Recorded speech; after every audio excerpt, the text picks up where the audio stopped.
climbs off all by itself. It does it itself. Okay?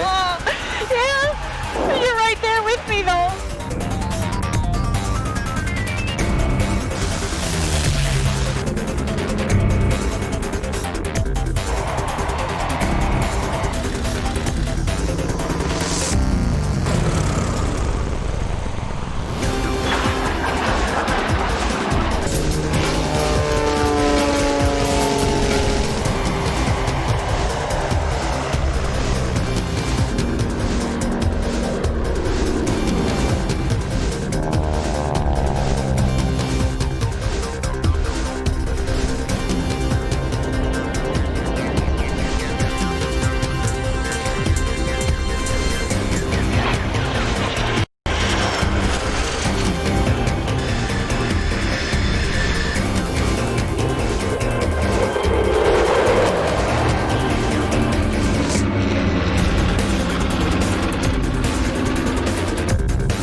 Every time I open the hangar door to go flying, I realize that I'm one of the lucky guys doing something that I dreamt of as a kid.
In early 1940, a group of engineers at North American Aviation in Southern California sat at their drafting tables with pencils and slide rules in hand and started designing a new fighter aircraft.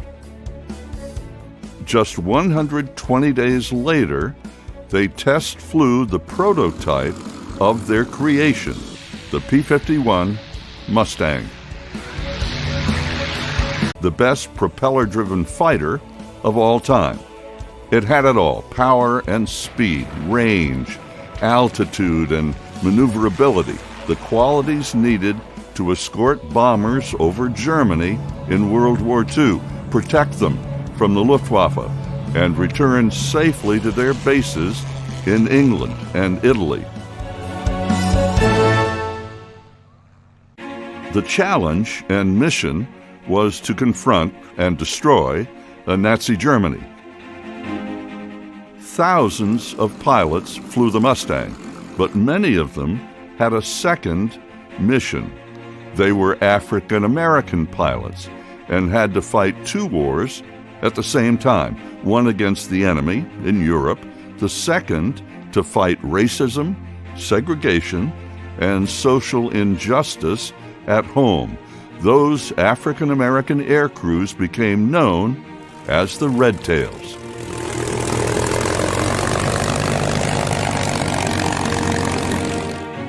Blacks fighting for America was nothing new. Thousands fought on both sides in the American Revolution. More than 80,000 colored troops fought in the Civil War. 33,000 died. When the Civil War ended at Appomattox, there were few jobs available to freed blacks, so many enlisted in the U.S. Army and fought the Indians in the desert Southwest. 4 black units were created, 2 infantry and 2 cavalry, led by white officers. They served with great courage and distinction. 18 received the Medal of Honor. The Native Americans dubbed them Buffalo Soldiers because of their curly black hair and dark skin and their tenacity as fearsome fighters. They went on to fight under Teddy Roosevelt in the Spanish-American War. And when the United States joined the fight in World War I in 1917, more than 350,000 colored troops fought with America's allies in Europe, still in segregated units. One black infantry regiment became known as the Harlem Hellfighters.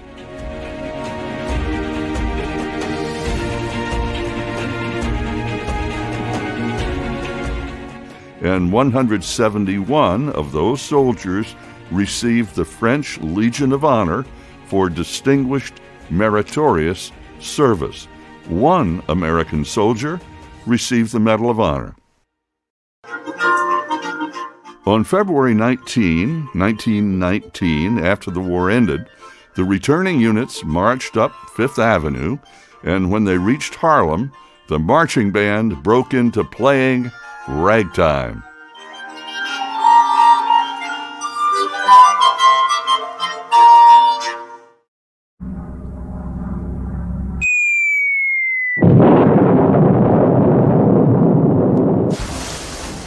When the Japanese attacked Pearl Harbor on December 7, 1941, there were already many African American officers and enlisted in the military, especially in the Army.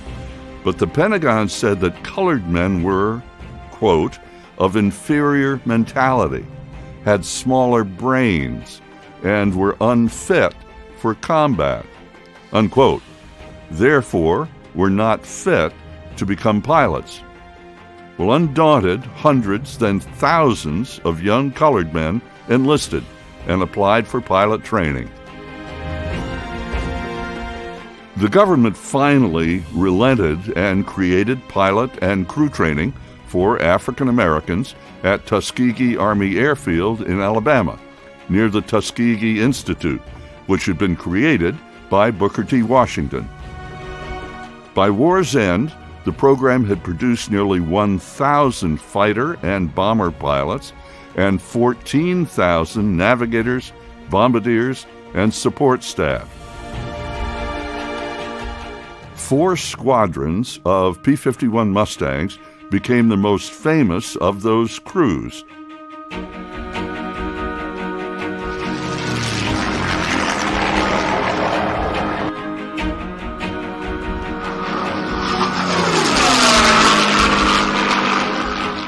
And when they arrived at their base in Italy in 1944, they decided to paint the tails of their Mustangs red, so became known as the Red Tails.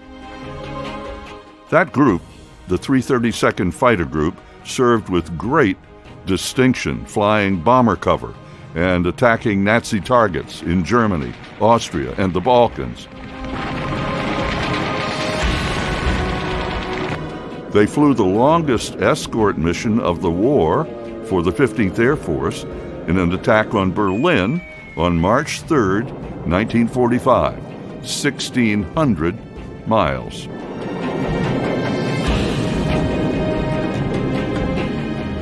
In all, Red Tails flew a total of 1,578 missions, destroyed 112 enemy aircraft, and lost bombers on only 7 missions.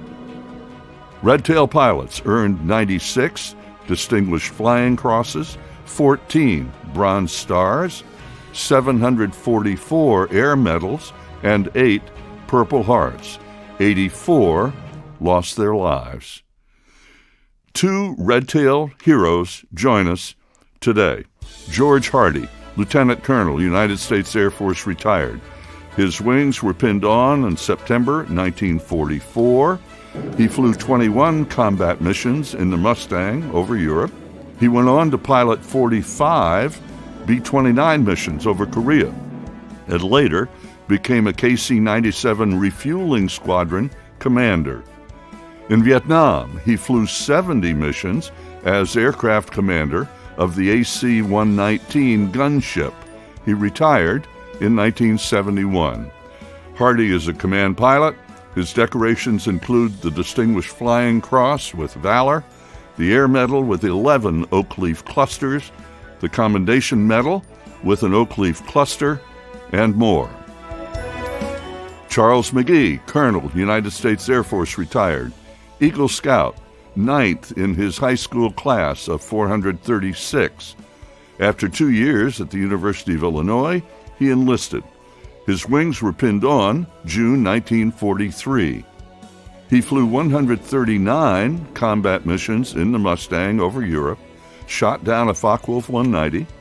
He flew 100 missions in the Mustang in Korea, and in Vietnam, 172 missions in the RF-4 Phantom.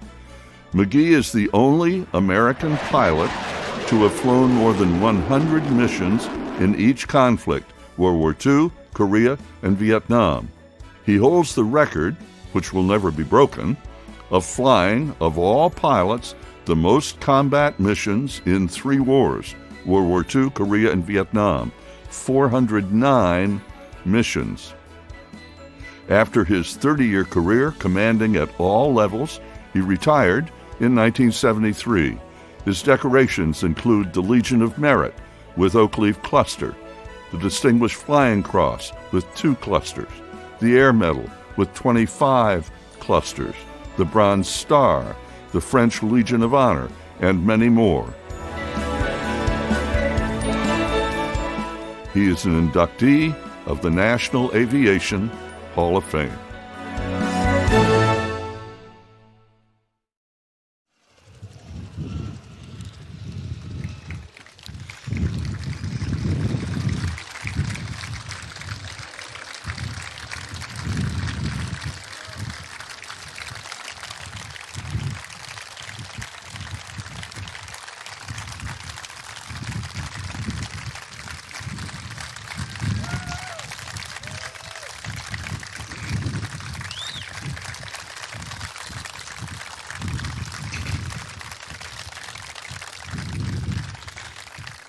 This is Colonel McGee, and that's Colonel Hardy. So, thank you, everybody. Afternoon, gentlemen. Welcome back to Oshkosh. Thank you. Thank you so much. Charles, December 7, 1941, the day, of course, Pearl Harbor was attacked. Where were you on that date, and what do you remember about that day? What I remember, I had gone home from school because of my birthday, but I was also with the Coleridge Taylor Glee Club leaving Gary, Indiana, going to sing at an evening program in South Chicago. A few minutes after 4, we heard that message. What birthday was that for you? Oh my goodness, you challenged me to remember my math. 22. 20, well, to be 21, I think then, because when I got into the service, I was 22. 22. Well, it gets to the point, and we might as well get this out of the way right now. This December 7th, he'll be 100.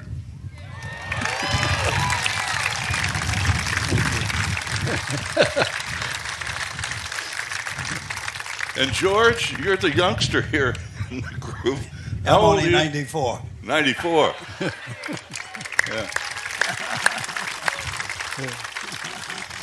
So of the red tail pilots, the Tuskegee Airmen, how many of you are left pilots? Well, that's a number. I think we're down to 11, maybe 10. It's hard to keep up with. No, it's 11 now. He thinks He's the it's oldest, and I'm 11. the youngest of that 11.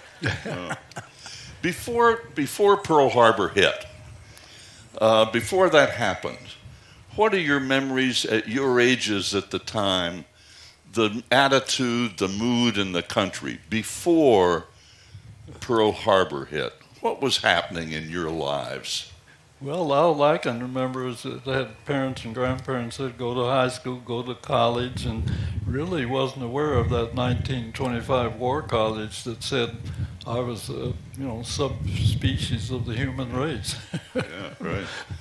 But George, what do you recall about what was going on in the country? What were you doing then? Well, I was worried. I was in high school, say, and in 1941, I was a senior in high school. And the thing I remember was on December 7th, on Sunday, I was upstairs doing my homework. And I had the radio on low so my mother wouldn't hear it, to the Eagles football game. And they interrupted it to mention that Pearl Harbor had been attacked. I didn't know where Pearl Harbor was. But that's how I heard about Pearl Harbor. So what happened in the days that came? What happened around you about attitudes about what was going on in the country? Well, for me, the country had come out of 10 years of depression and the declaration of war to support our allies in Europe and the Pacific. Didn't change segregation, but everybody was interested and involved and had access to the jobs that were available in the war build-up, the enlistments. It was a big change. As I say, it didn't change segregation, but everybody was behind the effort. Right. And George, what was your sense? You were in high school, yeah. High school, but I remember Pearl Harbor, it galvanized the country, and I remember Pearl Harbor was the watchword for people. Yeah. And everybody wanted to do their bit. In fact, I was in high school, and some of my classmates were 18. Enlisted in the service before they graduated. That is, they'd graduate, then go in, but they enlisted first because everyone wanted to join the Army or the Navy to fight the Japs. And I remember that. How interested, if at all, were either of you in airplanes at that point in your lives, at your ages? Were you already hooked or not? I wasn't one who was hooked, and I'd learned to handle the rifle in ROTC in college, but because I was in school, the draft board wasn't pulling my number. But when I heard about aviation opportunity, I was able to pass exams, and all I can say is, my first flight, I was hooked. So when somebody asks me now, what got you interested in aviation, I just say I was avoiding the draft. George, did you love airplanes as a kid or not? Well, I built model airplanes, of course, at the time with the rubber band, you wind them up and they fly. I did that, but I didn't intend to be a pilot. it's one of those things. Well, let's see, when I was in high school, I only weighed 129 pounds, see. And I didn't consider myself a warrior of any kind. But were you too light? Was 129 pounds too light to apply for pilot training then? By the time I applied, I was 131. Oh. So I turned 17 the same month I graduated in June of 42. And it was in 43, the Army said if you're 17 and a high school graduate, you can take the exam. Yeah. So on St. Patrick's Day in 1943, I passed the exam and physical. I was sworn in as a private. And they sent me home until I turned 18 in June. And then I got orders to report to active duty. And that's it. And when you went to active duty, though, then did you apply for pilot training at that I point? applied for pilot training at Tuskegee. Right. And so I went to Keister Field for basic training, then to Tuskegee in September 43. Right. And the actual pilot training starting in December 43. Right. You started to say something, Charles. Well, I was going to say that it was just happenstance that I got into the flying. But as I say, after the first flight, I was hooked and knew I made the right decision. So how did you get to the pilot training if it wasn't something you were really going after? It's interesting. I had passed the exams to qualify and sat back waiting to be called. And this was April of 42. Didn't get called until October. And it's interesting. I'd met a young lady on campus, and over time we decided to get married. Got married on Saturday. Monday morning's mail said, report. Was that Kitten? Well, her name was Kitten. That's why on my airplane, I named my airplane Kitten. But I also said my crew chiefs kept keeping that engine purring like one, so painted on both sides.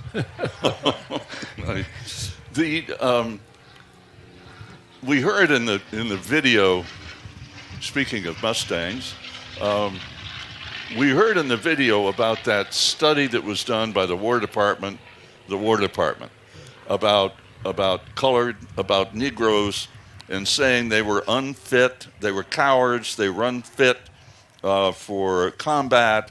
They were only qualified for menial work in the military and certainly couldn't be pilots. How did that strike all of you at the time? Because were you aware that had been written and done? Fortunately for me, I wasn't aware. Were you, George? I wasn't aware of it either at that time. Wow.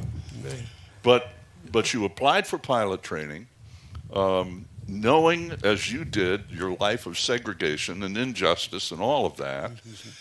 And what were you both thinking about what it would be like when you got down to Tuskegee in the South? For me, it was the first trip south, and that was an eye-opener for sure. But fortunately, when I went through in 43, I had classmates that let us know where you can buy gasoline, where you shouldn't go, and in town and that type of thing. So it helped that we had classmates who had grown up in the South and kept us from, who at that time were Northerners, kept us on the right track so we didn't get in trouble. How much, George? Where did you grow up? I grew up in South Philadelphia. So also a Northerner. So, to what extent were you exposed to all of the segregation business and justice when you were growing up? well, Philadelphia had areas of racial density in certain areas. And when I went to school, I went to one block to the west to an elementary school, all black, the teachers, the principal, and the students. Then junior high school, I went 2 blocks east, and 1 block north, and was practically all white at that school, depending on the neighborhood you were in. Then I went to South Philadelphia High School, which is south of me, and a class of 281, only 4 African Americans in it. So it varied growing up. Right. But that's the way the city was distributed as far as races were concerned. Right. And Charles, what about you? How much were you exposed to all of the segregation and so forth growing up? Well, life was interesting because I was born in Cleveland, Ohio, but my dad's work took us away. My mother had passed when I was just about 2 years old. So school was segregated there, but when we went from Cleveland to the Chicago area, my brother, sister, and I were housed with the family out on the Fox River, not in Chicago, which was good. There was only one black family in town, and we were living with them, and so education was excellent, and also moved to Iowa, 2.5 good high school years there. There was segregation, but not in the school. There weren't enough blacks for a separate school, so that was good. And then my dad went back to the Chicago area. In Chicago, thumbs down. That wasn't so good because I didn't do anything for 5 to 6 weeks in a segregated school over what I had learned in Iowa, same classes. And I know they said that I graduated 10th in some 400 students, but that education primarily came from 2.5 good high school years in Iowa, not the Chicago school. I'm sure Iowans like hearing that. I hope so. Today. So you enlisted knowing how segregated the military was. You knew about the things we heard in the movie. Yeah. So what was the passion in you that pressed you to go ahead and say, I'm going to do this, I'm going to make this happen, despite all the negativity? Well, I had grown up, you treat other folks like you want to be treated, and you take part in what's going on. The whole family ended up, my dad was in the service as a chaplain, my sister was a WAC, my brother went to signal school, I went to flying school. But it was all, as I say, the attitude around the country to me at that time didn't change segregation, but it was everybody was interested in the opportunities that the war buildup meant for the country. George? Well, we get back to this thing of why did I want to fly? Right. And one of the things that impressed me was the Battle of Midway. The capital ships were hundreds of miles from each other, and the planes made a difference. They ended the battle without the ships coming close and won. We won on that. And in fact, that was the start of the downfall of battleships too, because of planes. And that inspired me to an extent to fly. And in 1943, when I thought about flying off of a carrier, but the Navy wouldn't take Afro-Americans as pilots, but the Army and the Navy in 43 said, if you are 17, I went to the Navy first. I passed the exam, and they realized who I was, and they failed me on my physical. I said, well, what did I fail? It was my teeth, they said. My wisdom teeth weren't in fully. I went to the dentist and said, nothing's wrong with your teeth. Now, here, these are all my original teeth in my mouth now, say, in the Navy. So then I went to the Army on the 17th of March, and I passed the physical and the exam, and that's it. So how much? But it shows the racial problem in the Navy at that time. Yeah. Mm-hmm. How much did your parents' values affect your values and your attitudes about realizing you could make whatever you wanted to make out of your lives? What was their influence? Well, to me, as I say, I was glad to have parents and grandparents that said, get an education. In other words, go to high school, go to college, because then you're prepared to walk through doors that open. You don't want to go up to the door and knock, and the door opens and say, oh, but you're not qualified. Right. George? Well, the thing is that although segregation existed, my parents still felt this was a land of opportunity, and you can make it if you try hard enough. And they encouraged me, because my mother didn't want us to go to war, but there were 7 of us in the family. My older brother had gone in, and so I went in too. Right. But it's something she had to live with. So you get down into the South, right, at Tuskegee. Mm-hmm. How much of that was an eye-opener for either of you in terms of how you were treated? Well, it was certainly an eye-opener because you were facing things that didn't exist, at least as I say, where I grew up. And even though I went to the University of Illinois, there was some segregation in town, but the school was open. the opportunity was there, and so it was good to be able to take advantage of that. At the time, and as mentioned earlier, wasn't aware of some of the attitudes that existed, or those that were saying you can't do something. Right. George? Well, when I went into service in 1943, and I actually entered active duty on the 13th of July, 43, I met two other fellows from the Philadelphia area who were going to Tuskegee. And the three of us were put on a train to go to Biloxi, Mississippi for basic training. And they gave us Pullman tickets all the way, which was unusual. And it was nice sitting in a Pullman going to Cincinnati from Philadelphia in a dining car, seeing the scenery go by. We got to Cincinnati and got on the L&N Railroad to go to Biloxi, Mississippi. We still had the Pullman section for us. Everyone else in the car was white, but we had a Pullman section of three of us. When we went to eat was the first difference. They had to have segregation in eating facilities in the South. So the dining car had a heavy curtain across it with a few tables at the end. And we had to eat behind those curtains so that the white people couldn't see us eating in the car. That was my first introduction to real segregation. Then we got to Tuskegee and got off and went to Biloxi, and it was worse. It was worse. It was complete on the base, yes. How? We were completely segregated. Describe. Completely segregated. We had our own orderly room. We had our own barracks we stayed in. And Keister Field had thousands of people there, and they had about 10 or 11 dining halls, and we had one on the end for us to eat, that's all. And that's the way it was at Keister. The Army was originally segregated then. Yeah.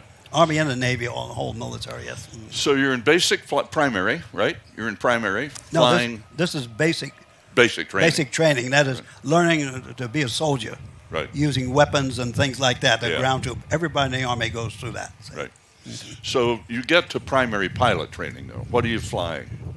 Well, I flew the PT-17 bi-wing open cockpit, but we need to say that our presence there was because of Tuskegee Institute, now Tuskegee University.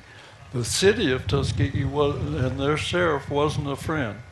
If it had not been for Tuskegee University's very well-managed civilian pilot training program, and that's where Eleanor Roosevelt visited, if you recall some of that history, who knows what would have happened. And even the first white commander of Tuskegee Army Air Field didn't want a black soldier at the gate carrying his weapon because he didn't want a white person from Tuskegee coming out and being faced by a black with a gun. But fortunately, he was moved on. Noel Parrish took over.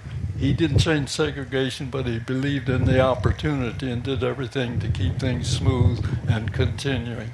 Right. So you're in the PT-17, right? Yes. So how long a period was that, and what was your next airplane? PT-17, about 250 horsepower. That's primary training.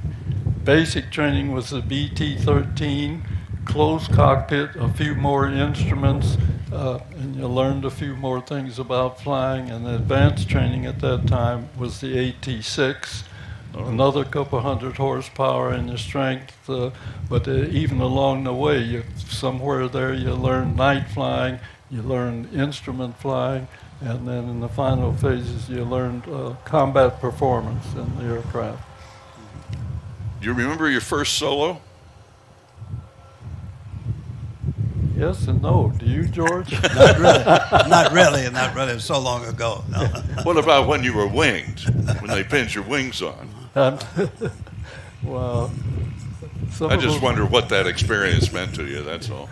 Yeah, well, I remember more my very first flight when the instructor said, "You see over there the airfield they're building?" I think I said yes, but didn't want to be held to that. So you're both winged. Now you come along later. I came along, yes.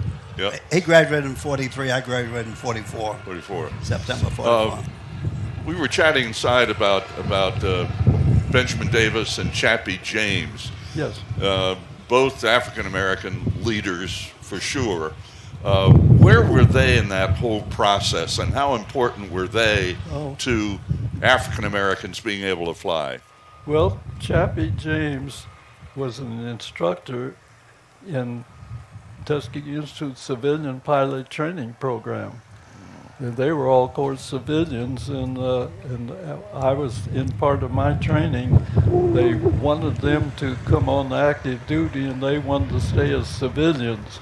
So they were given a choice, and while I was still in training, Chappie James decided to come on active duty. So he immediately, because of his experience, he didn't go through pre-flight, he went direct to basic on through and graduated, and as you know, his history after that, he strapped on many an aircraft. Right. So you headed, once you've finished training, you got your wings, how soon before you went to Europe? For me, training, we were immediately, Tuskegee Army Air Field was so crowded that our combat training took place in Michigan. Oscoda Army Air Base was a northern place where we could do gunnery out over the lake without much traffic and that type of thing. But we were combat ready by December 1943. Yeah, 1943. No, but I have to say that is the 332nd Fighter Group. The very first squadron that was an experiment expected to fail and didn't, 99th Pursuit Squadron, and they were combat ready in December of 42 when I first reported. No white commander wanted them. They kept in training for another 3 months. Spring of 43, they finally sent them to North Africa, tasked to the 33rd Fighter Group. Momeyer didn't want them. They went to their own base, sent a pilot over to the 33rd to get their briefing, came back through their missions. But he said, not aggressive, should be patrolling Liberia. Well, if you remember your history and your map, where's Liberia? Where were the Germans? I think you get the idea. Right. But when were you shipped over to Europe, and how did you get there? When was that? We were combat ready December of 1943. Went shipped over from the Virginia area and landed directly in Italy in January of 1944. So how was the ship ride? Well, it was interesting because they did a lot of twisting and turning. It was a slow ride avoiding the German submarines that were very active throughout that area at the time. So it took several days to get over there in the troop ships that were moving the troops at that time. So when was the first time you saw a Mustang?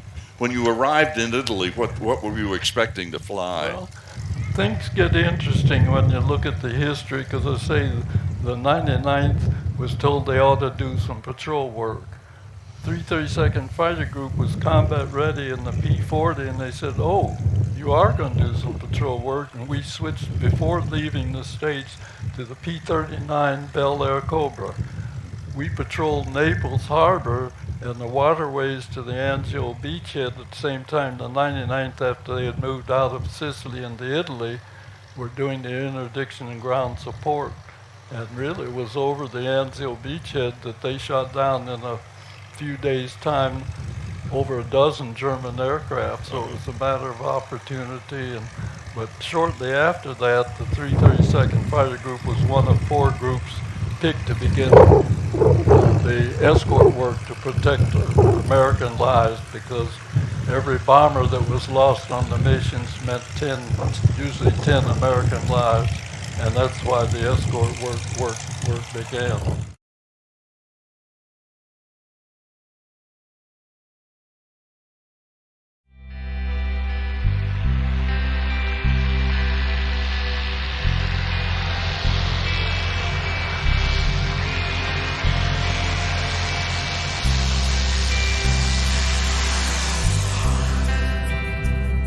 This particular Mustang behind me is very rare. It's a P-51C, which was one of the first models that used the Rolls-Royce Merlin engine. Still had the high back canopy. The original Mustang was the A model, had the Allison engine, which the P-40 had. They started off with those. The British actually had a much better technology with superchargers in the Merlin than we did in the Allison. So at some point somebody said, hey, let's try a Merlin, and the Merlin engine in the Mustang is what made it a great airplane. We actually went on to build Rolls-Royce engines here in the States under license for the Mustang, and as well we turned them out and the British used them in the Spitfires and the Hurricanes as well.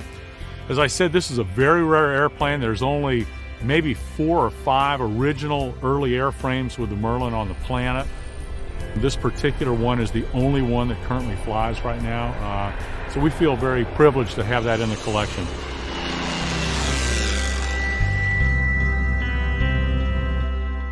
This particular Mustang is painted in the colors of the highest scoring Tuskegee pilot, Lee Archer, who was one of the top Tuskegee Airmen, who were the black fighter pilots that flew for the United States during World War II. Signature markings was the red tail and the red spinner. They didn't actually start using those markings until they started to fly the P-51.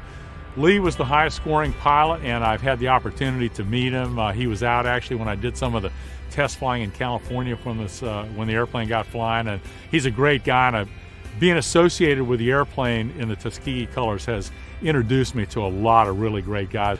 Really enjoy the company of those guys.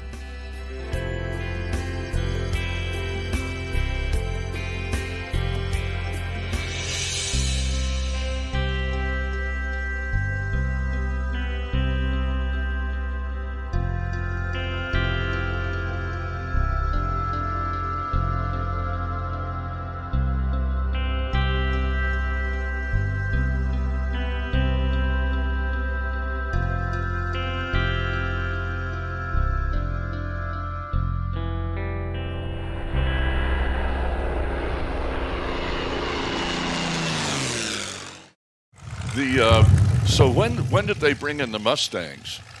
The Mustang came, when we started the escort work in the spring of '44, we had the P-47 Thunderbolt.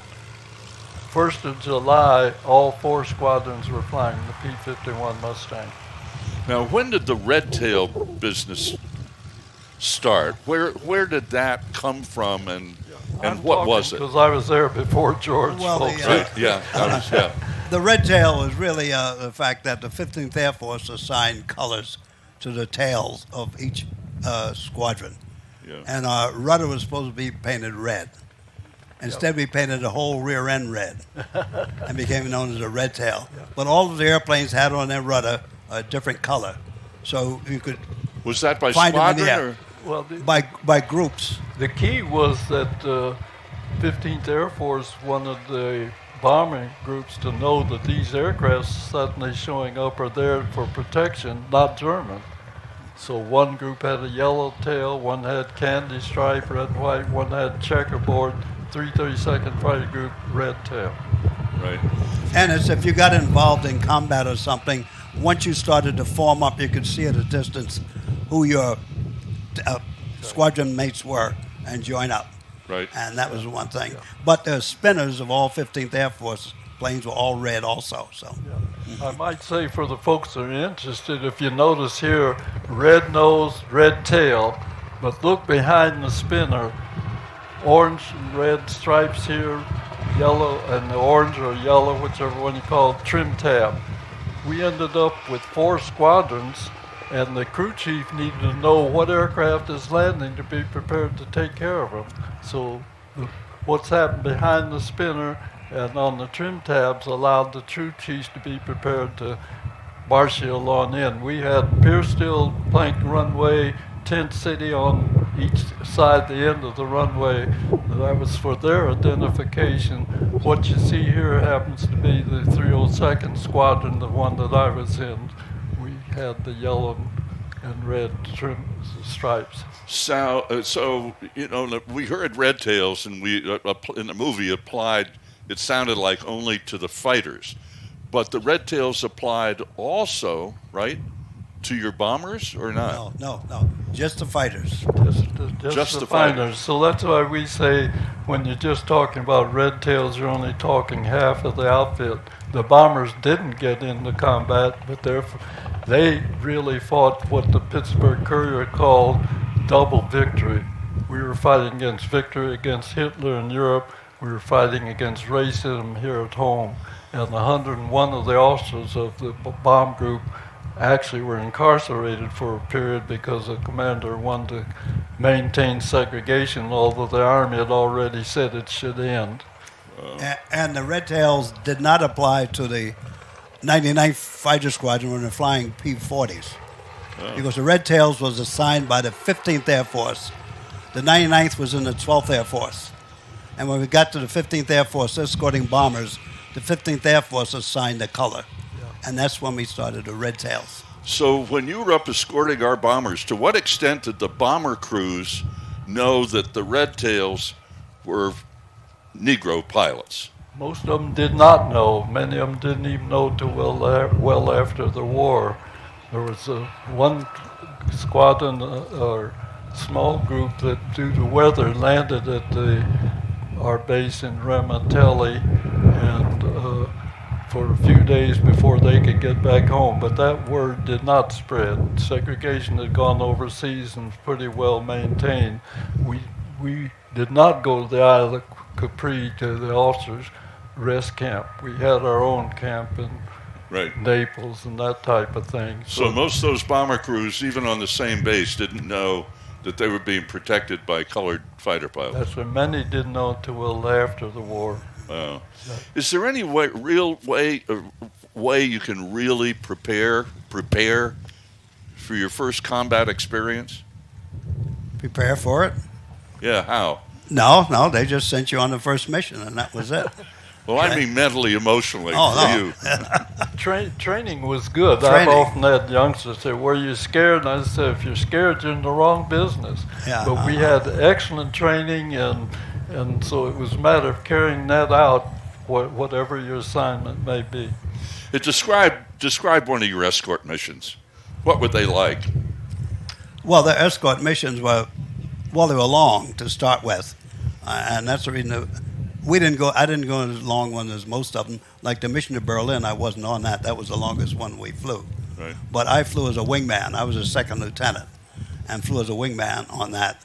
And my job on a wingman in a flight of four, you have the flight leader and the element leader. And the wingman, their job is to protect that plane. If he goes after a fighter or something, you stay behind him to make sure no one gets on his tail.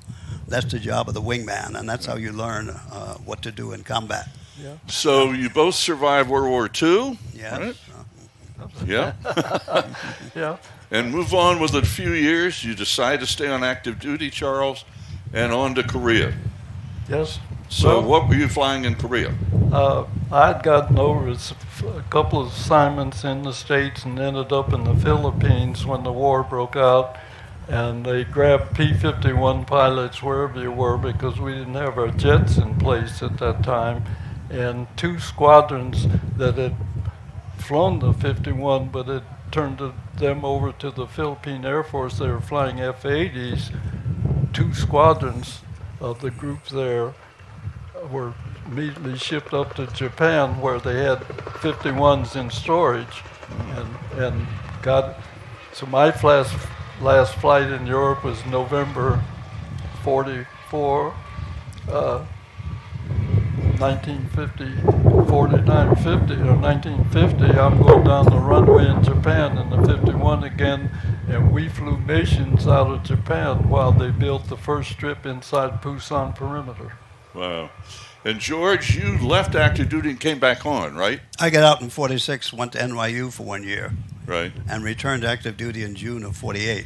So what did you do when you were back on active duty? Well, when I came Korea? back on active duty, I signed in January 48. I decided to go back on active duty, but Lockburner said, I'll go back if you can let me finish that semester at NYU. So he said, okay, I'll report in June. But in April, the United States Air Force announced they were going to do away with racial segregation. And that caused me to think more about going back on active duty. So I figured, when I went back on active duty, I've got to fly. But if I can't fly, I don't want a desk job. If I had a desk job, it's got to be in maintenance around airplanes. So I decided when I go back, I'll go into maintenance. What can I do? I know nothing about engines.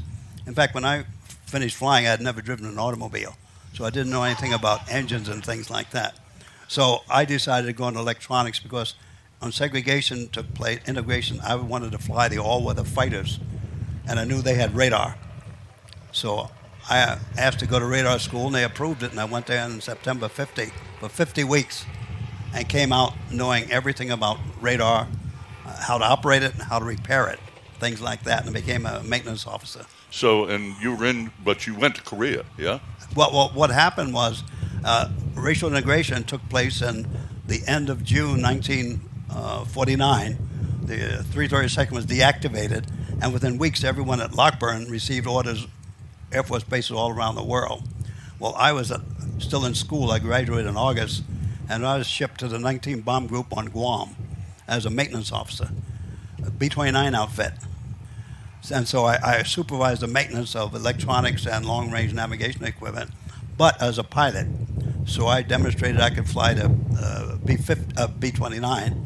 So in 1950, I was put on a flight crew, combat crew, and I flew that. I still had my day job, but I flew as a co-pilot. And when the Korean War started, we moved from Guam to Okinawa and started flying out of there. But the lesson, never give up your day job?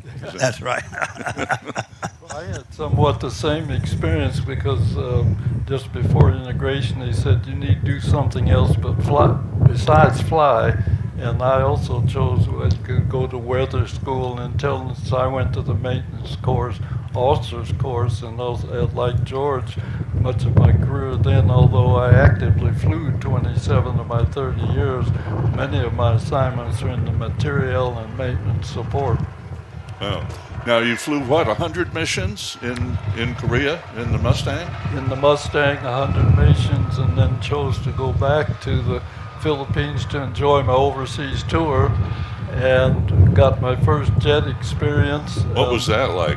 Oh, wonderful, because you could go, we didn't have that much thrust at the time. You could hold the aircraft on the ground with 100% power, but release and be up at 20,000 feet a couple minutes later was a real thrill. But what was the jet? The F-80 Shooting Star, and also it's my first chance to be a command, and I commanded the unit for 2 years. What was the attitude of the pilots and the entire staff of the squadron under you as the squadron commander? Well, fortunately, we got along well. Being a pilot and a maintenance officer, but the camaraderie that we had as fighter pilots, a little hard to beat. Our story is, we're the boys of the 44th, who in the hell are you? One story, tell me about Frank Borman. When you were at Clark, Frank Borman, who's become rather famous in astronaut world, but what was your experience with Frank? What was so significant about that? As I say, I was commanding the 44th.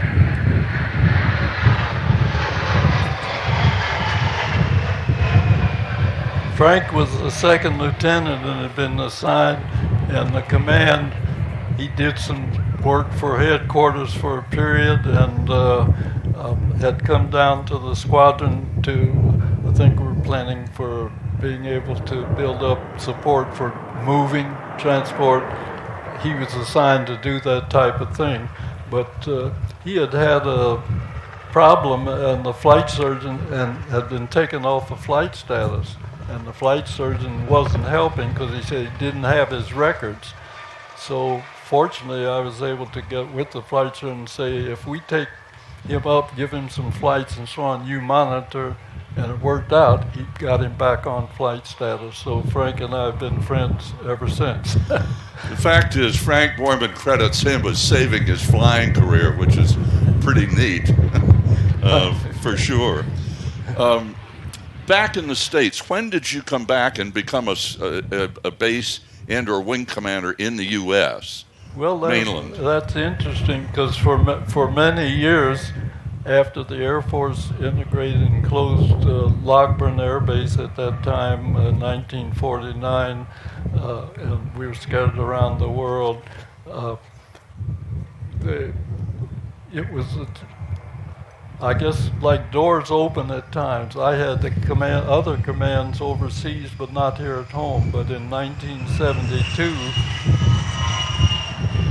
I became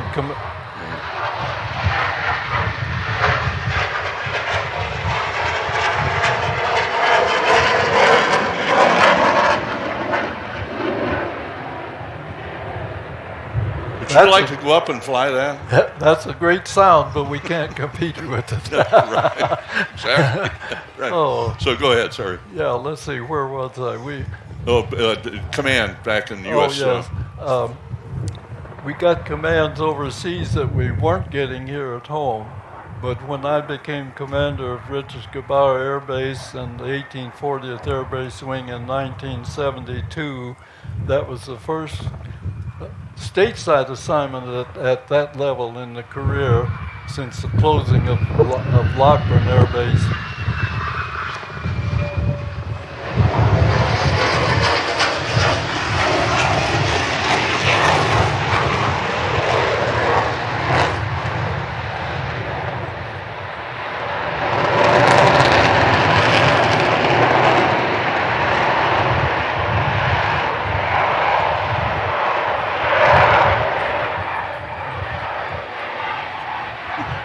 Well, that was the Air Force attitude, and of course they led the country in the integration of military facilities, but used people based on training and experience and where needed, not their happenstance of birth, and using their money the right way, because segregated base limited them the ability to sign and grow like they wanted to.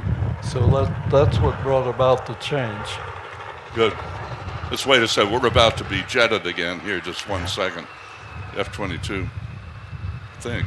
Yeah.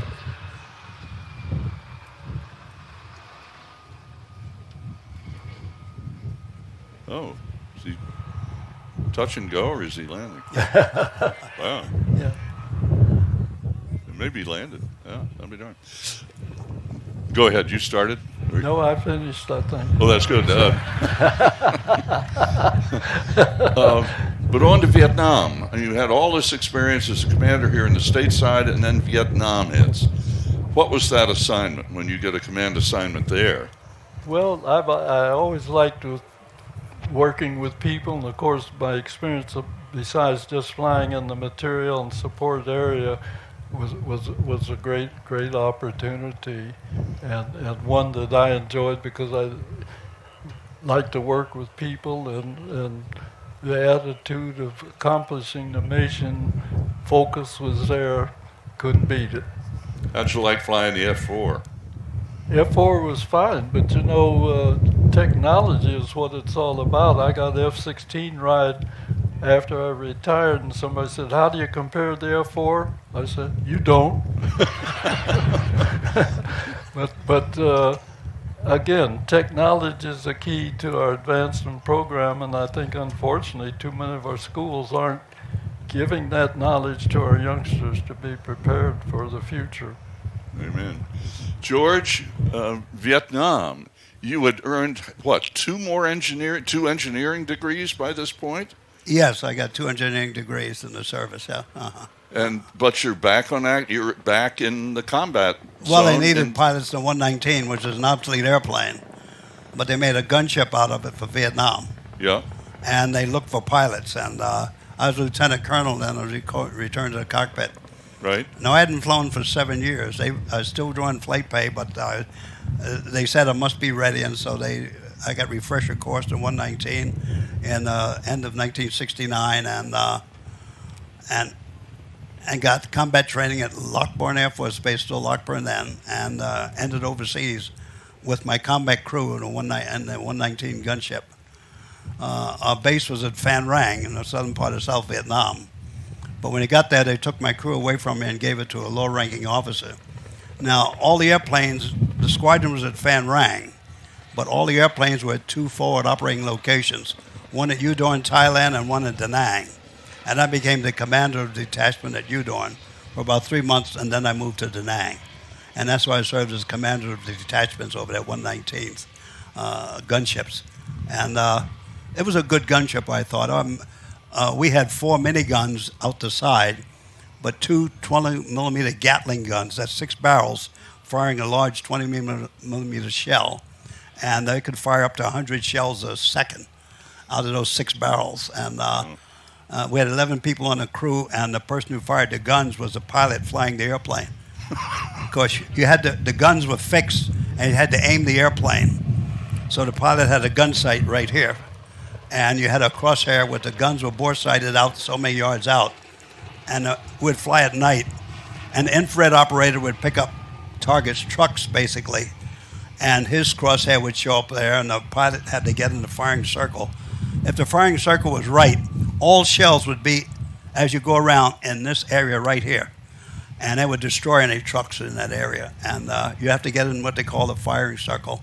And the co-pilot had to maintain altitude, whereas the pilot kept the circle going and only gave 1 or 2 second bursts on the guns, because that's 100 rounds a second thing.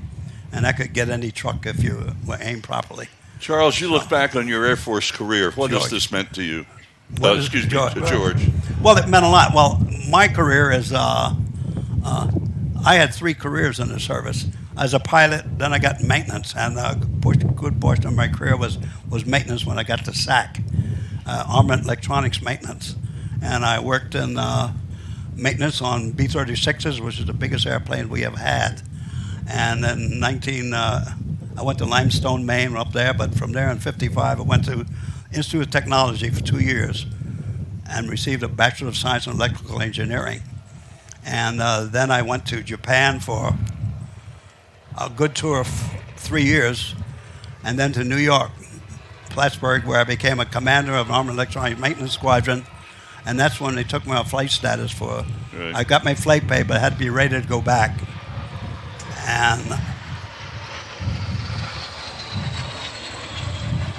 And while I was there, the Institute of Technology contacted me to go to graduate school. So I ended up in 63 going back for 19 months and received my Master of Science in Systems Engineering. So I got a full, and then I got a different career after that, because I went into Air Force Systems Command, design development of worldwide programs. I worked for that for 5.5 years. At the end of that, I ended up going back to the cockpit and into Vietnam. What's meant to me is the importance of us mentoring our young people for our country's future, and what's happened. My own lessons. My son had when he was graduating, his mother was told that he might make a good truck driver. Well, he went to college, got an aerospace engineering degree, is retired Continental and other.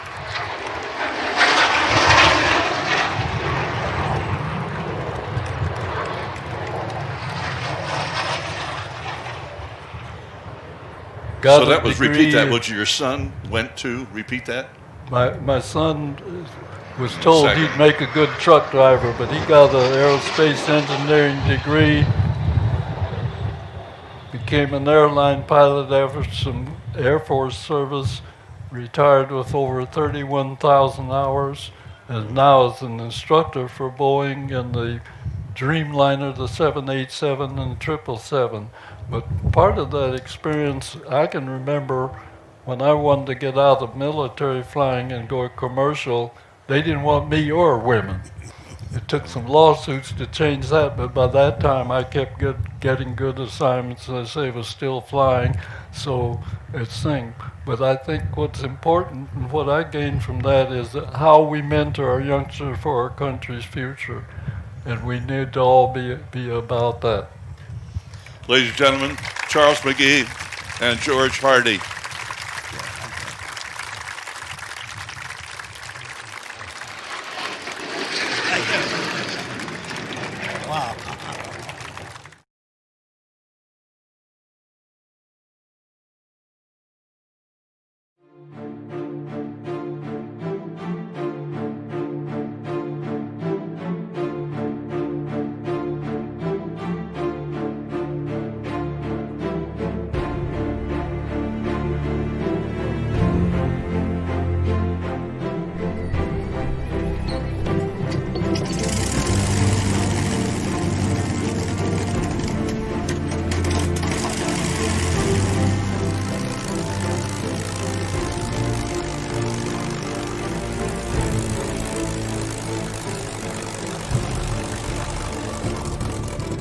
I think any pilot worth his salt in this business has got to have wondered and loved to have maybe owned or flown a P-51.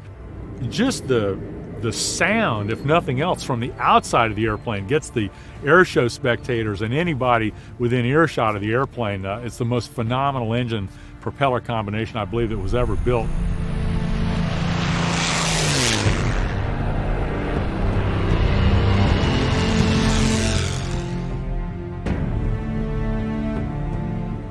And then be able to fly something like that is, you know, the speed, the sensation, the history involved, and every time you get in the airplane, you're looking for bandits. You're just imagining what it would have been like to pull that trigger and feel those guns, you know, shake the airplane.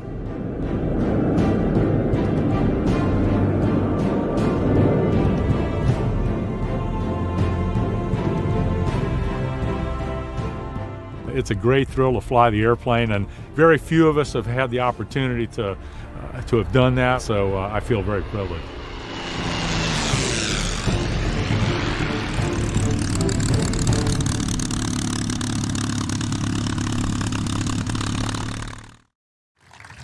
And please welcome Sam Bass. He's got 35,000 hours and 50 years of safe flying behind him. And Alan Miller, who's a Mustang guy. And Sam, you're up with Alan, the guys. Now, hold this up close to your mouth. Alan, you fly this airplane, P-51, that says it's a C model. Just tell us what's the difference between an A, B, and a C, and a D. Well, the A model was the first model. It had the Allison engine, and the aircraft just didn't perform that well with the Allison. So then the B and the C model look identical, just like this. They were built in two different locations.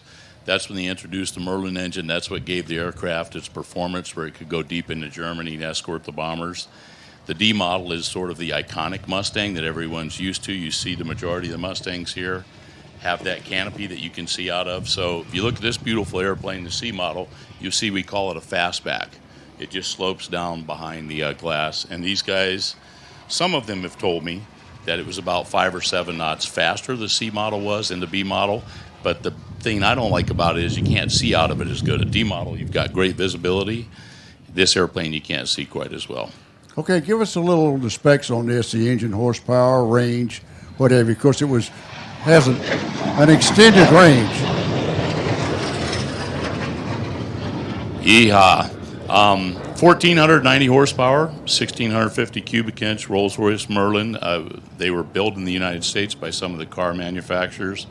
The airplane's never exceed speed is 505 mile an hour, depending upon the configuration of fuel.